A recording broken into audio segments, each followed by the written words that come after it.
that the last and most difficult galus that Am Yisrael will face will be the confrontation with Yishmael.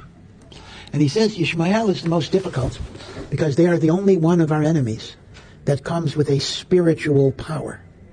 Meaning Esav, that represents physicality and brute force.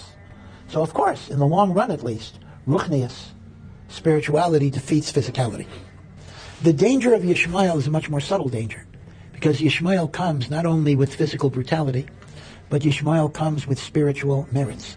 They are a child of Abraham, they have a koach of prayer, they have a merit of Brit Milah, again, which goes back to Abraham. There is a tznius. In fact, one of the things that would be very, very funny if it wouldn't be said, I think Jordan wanted to not allow Israeli teenagers to go to Jordan because they said that they're lowering the standards of adolescent modesty. They felt that the Israeli kids were a bad influence on the Jordanian teenagers. Again, it would be funny if it wouldn't be said, but okay.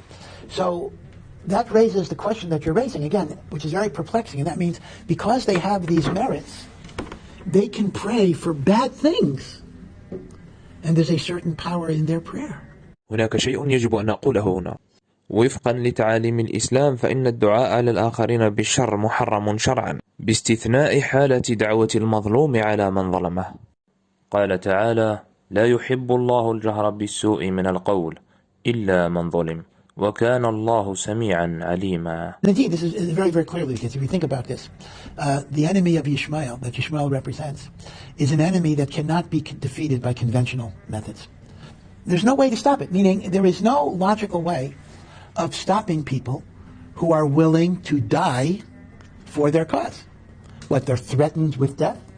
Bring it on, because hey, that's what I want. You see, the Nazis, I have to say, at a minimum, if you can say something good about the Nazis, is that they were cowards.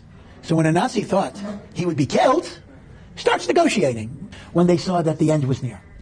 And Hitler was enough of a coward that he took his own life in a quick way rather than facing the consequences. So Nazis were cowards. So cowards can be defeated by overwhelming military force. Mutual assured destruction only works when you either have cowards or at least normal people, people who don't want to die. But when you have people who don't care if they die, then how are you going to stop them? There's nothing you can do. So really, the statement of Rav Chaim Vital that Golus Yishmael is impossible to defeat by conventional military means, is even true in a simple political way. There's no way. You do your ishtadlus, but there's no particular way that you can guarantee anything. So the dilemma is we need spiritual ways of defeating them. And yet we do find that prayer is such a miraculous power in the universe